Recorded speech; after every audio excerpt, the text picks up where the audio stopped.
गोकुलपुर गांव में पूजा नाम की एक गरीब लड़की थी जो अपनी माँ शांति के साथ पूस की झोपड़ी में रहती थी। उसकी माँ काफी बीमार रहती थी। एक दिन पूजा अपनी माँ को दवाई देते हुए कहती है, माँ ये लो, उठो और दवाई खा लो। रोज रोज इस बीमारी में पड़े रहने से तो अच्छा होता कि भगवान मुझे अपने पास ही बुला लेता। तुम ऐसी बातें क्यों करती हो माँ? तुम जानती हो ना तुम्हारे अलावा मेरा इस दुनिया में कोई नहीं है। तुम ही तो मेरे सिर की छत हो माँ। अगर तुझे कुछ हो गया तो फिर मैं कैसे जीऊंगी? इसीलिए तो चाहती हूँ कि जल्दी से तेरा घर बस जाए। अपनी माँ की सूनी आंखों में खुद की शादी का ख्याल देखकर पूजा बात को बदलते हुए कहती है, आप भी न माँ, जब देखो मुझे अपनी बातों में उलझाए रखती है। अब मैं जल्दी से खेतों में से मूली तोड़कर बाजार में बेच आती हूँ, नहीं तो कोई और उसे ना ले जाए। मूली तोड़ने के बाद पूजा उसे बाजार में ले जाकर बेचने बैठ जाती है। ले लो, ताजी मूली, ताजी ताजी मूली ले लो। लेकिन उसकी आवाज सुनकर भी कोई उस गरीब से मूली नहीं खरीदता। तभी कुछ देर बाद एक नौजवान ग्राहक उसके पास आता है और उससे कहता है, कैसे दी ये मूली? जी 20 रुपए किलो है बाबूजी, खरीद लीजिएगा तो एक गरीब के घर का चूल्हा जल जाएगा। उसकी बातों में छुपी गरीबी को देखकर नीरज का मन भी पिघल जाता है और वो कहता है, ऐसा कीजिए, ये सारी मूली तोल दीजिए और ये 200 रुपये रखिए।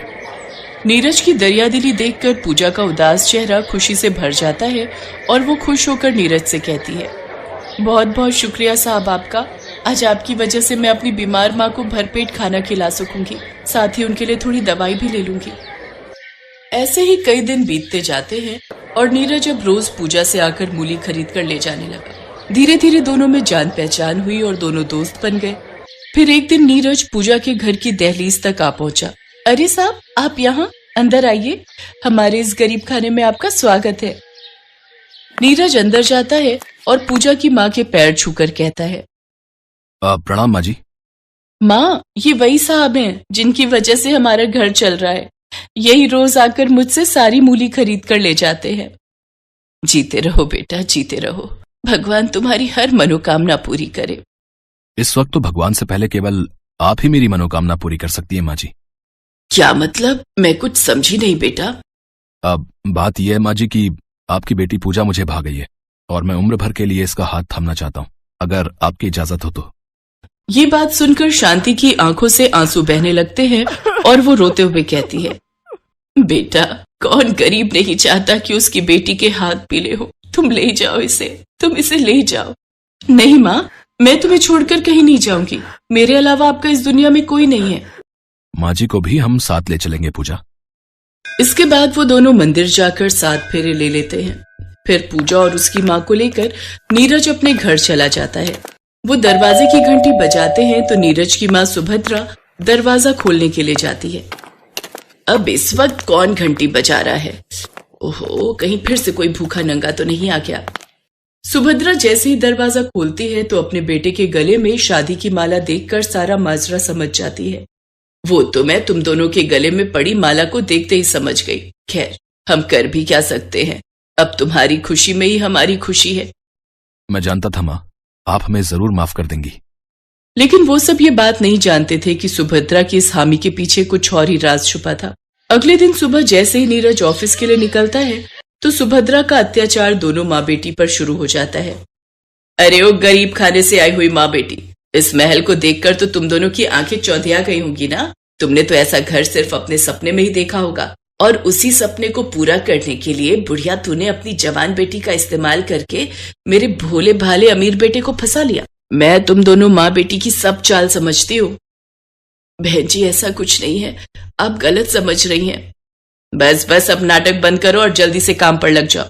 ए बुढ़िया, चल, किचन में बर्तन पड़े उन्हें धो दे। और तू बहुरानी या नौकरानी जो भी है, जल्दी से सारे घर में झाड़ू पोछा लगा और फिर कपड़े पड़े उन्हें धो दे। लेकिन सासू माँ, मेरे होते हुए आप ये सारे काम मेरी माँ को करने के लिए क्यों कह रही हैं? वो तो पहले ही बीमार है। सुभद्रा अपनी बहू के बाल पकड़कर उसे कहती है, अच्छा, अपनी माँ पर बड़ी दया आ रही है। एक तो अपने लटके झटके दिखाकर मेरे बेटे को फांस लिया, ऊपर से दहेज के नाम पर इस बुढ़िया को अपने साथ ले आई। चलो अब दोनों जल्दी जल्दी काम करो। मैं घर का सारा काम कर लूंगी बहन जी, बस आप मेरी बेटी को परेशान मत कीजिए। फिर बेचारी शांति और पूजा दोनों काम पर लग जाती हैं।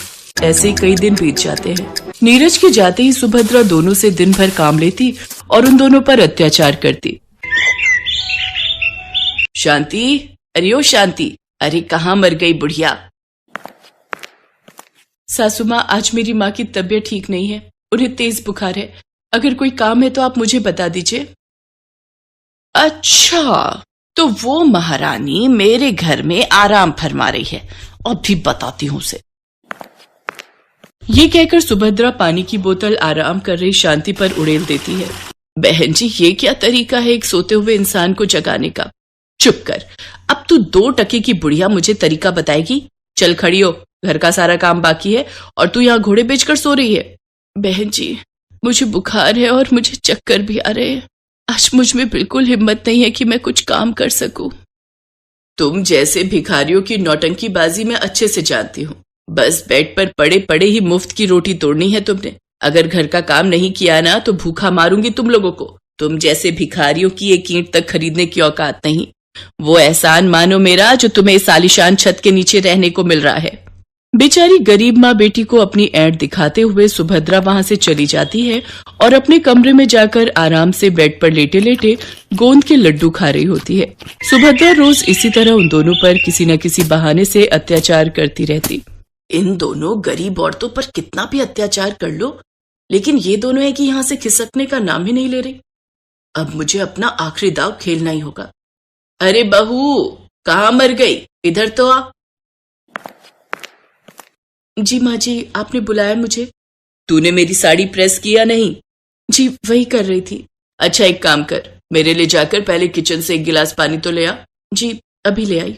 पूजा पानी लेकर आ ही रही होती है कि तभी सुभद्रा की जोर जोर से चिल्लाने की आवाज आती है। हे राम, इस लड़की ने तो मेरी पूरी साड़ी जला दी। लेकिन ये कैसे हो सकता है? मैं तो प्रेस बंद करके गई थी। अच्छा, तो तू क्या कहना चाहती है? इसे क्या मैंने जलाया है? रुक, अभी बताती हूँ तुझे। सुभद्रा गरम गरम प्रेस पूजा के हाथ पर लगा देती है। दर्द के मारे पूजा जोर जोर से चिल्लाती है। अरे, ये तो मेरी पूजा की आवाज है, लेकिन ये चिल्ला क्यों रही है? चल कर देखती हूँ। शांति कमरे में आती है। बहन जी, ये क्या कर रही हैं आप? क्यों मेरी गरीब बेटी पर इतने जुल्म कर रही है? अच्छा बुढ़िया, तुझे बड़ी दया आ रही है अपनी बेटी पर। माँ को कुछ कहूँ तो बेटी को बुरा लगता है, और बेटी को कुछ करूँ तो माँ को दर्द होता है। एक काम करती हूँ, इन माँ बेटी की जोड़ी को ही अलग कर देती हूँ। चल बुढ़िया, तू अब भी निकल मेरे घर से, जा कहीं बाहर जाकर मर। सुभद्रा शांति को धक्के मारते हुए घर से बाहर ले जाती है। नीरज भी वहां पहुंच जाता है कि तभी बुखार से तप रही शांति चक्कर खाकर बेहोश हो जाती है। मार डाला इन्होंने मेरी माँ को। नीरज, देखो न सासू माँ ने मेरी माँ के साथ क्या किया। फिर पूजा उसे सुभद्रा के अत्याचारों के बारे में बताती है, जिसे सुनकर नीरज कहता है, वाह माँ वाह, रंग बदलने में तो आपने गिरगिट को भी पीछे छोड़ दिया। एक बीमार बूढ़ी औरत पर जुल्म ढाते हुए आपके हाथ नहीं कांपे। अब मेरा आपसे कोई रिश्ता नहीं। आपको तो बस ये शान और शोहरत प्यारी है ना, तो रहिए अब आप अपनी इसी दौलत के साथ। अब रहिए इस बड़े घर में अकेले। ये कहकर नीरज शांति को उठाकर डॉक्टर के पास ले जाता है, जहां डॉक्टर उसे दवाई देता है। फिर नीरज पूजा और शांति के साथ अपने एक अलग फ्लैट में रहने लगता है, तो वहीं सुभद्रा को अपना आगे का जीवन अकेले ही उस घर में काटना पड़ता है। ये कहानी है सुभद्रा की। सुभद्रा गांव में रहती है और उसका बेटा अखिल शहर में। वो वहां एक मल्टीनेशनल कंपनी में जॉब करता है। सुभद्रा का बेटा अखिल अचानक से शहर से उससे मिलने गांव आया था। बेटे को देखकर वो बहुत खुश हुई और फिर से वही शिकायतें उसकी शुरू हो गई जो हर माँ की होती हैं। कैसी शक्ल बनाकर रखी है तूने? कितना दुबला हो गया रे तू? अरे खाना पीना ठीक से खाता नहीं है क्या? बहुत काम करवाते हैं क्या ऑफिस वाले? अरे माँ, कहाँ दुबला हुआ हूँ, वैसा ही तो हूँ। पता नहीं यार, माँ की आंख ऐसी क्यों होती है, उसे अपना बच्चा दुबला ही दिखता है। तुझसे तो बोलना ही बेकार है। सुन, तू हाथ मुंह धो ले, मैं तेरे लिए आलू के पराठे बनाकर लाती हूँ। सुभद्रा रसोई में जाने लगी तो अखिल ने अपनी माँ का हाथ पकड़कर उसे सोफे पर बिठा लिया और कहा, अरे माँ, ये सब छोड़, मुझे तुमसे कुछ बहुत जरूरी बात करनी है। ये सुनकर सुभद्रा की आंखों में चमक आ गई और उसने खुश होकर उससे पूछा, क्या बात करनी है बेटा? शादी के बारे में? तू तैयार है? रुक, मैं तुझे कुछ दिखाती हूँ। सुभद्रा ने सोफे के पास रखे टेबल से कुछ लिफाफे निकाले और उससे लड़कियों की तस्वीर निकालकर अखिल को दिखाने लगी। बोल, कौन सी है तुझे पसंद? अखिल ने उन तस्वीरों को बेमन से देखा और माँ से कहा, माँ मुझे इनमें से कोई भी पसंद नहीं है। क्या बोल रहा है तू? सारी इतनी सुंदर हैं, पढ़ी लिखी भी हैं। तब अखिल ने अपनी माँ से जो बात कही उसे सुनकर उनके चेहरे पर चमक आ गई। अरे सच, तूने लड़की पसंद कर ली है? अरे कौन है वो? क्या नाम है उसका? कहाँ की है? अरे माँ, एक साथ इतने सारे सवाल। ये कहकर अखिल ने अपना मोबाइल निकाला और उसकी गैलरी से आकांक्षा की तस्वीर निकाल कर दिखाई। उसे देखकर सुभद्रा बहुत खुश हुई। वाह, कितनी सुंदर है मेरी बहू। मैं बहुत खुश हूँ बेटा, बहुत खुश। अखिल और आकांक्षा की शादी हो गई। जब वो पहली बार उसे लेकर घर आया तो सुभद्रा द्वार पर उसकी आरती उतार रही थी, तो आकांक्षा को ये सब पसंद नहीं आ रहा था। आकांक्षा शहर में रहने वाली मॉडर्न ख्यालों की लड़की थी। उसने सुभद्रा से कहा, क्या मम्मी जी, अब ये सब कौन करता है? अरे क्यों नहीं करता, सभी करते हैं। लक्ष्मी हो तुम मेरे घर की, और लक्ष्मी का स्वागत तो ऐसे ही किया जाता है। सुभद्रा की बातों को सुनकर आकांक्षा ने अपना मुंह बना लिया। अखिल चाहता था कि आकांक्षा थोड़े दिन माँ के साथ रहे, क्योंकि उसकी कंपनी वाले उसे देश से बाहर भेजने वाले थे। आकांक्षा ने भी कभी गांव देखा नहीं था, इसलिए उसने अखिल की बात टाली भी नहीं। ठीक है बाबा, लेकिन जल्दी आ जाना, मैं यहाँ अकेले बोर हो जाऊंगी। अखिल शहर चला गया। एक दिन की बात है, सुबह का समय था। आकांक्षा अपने कमरे में सोई हुई थी। सुभद्रा घंटी बजाते हुए पूजा कर रही थी।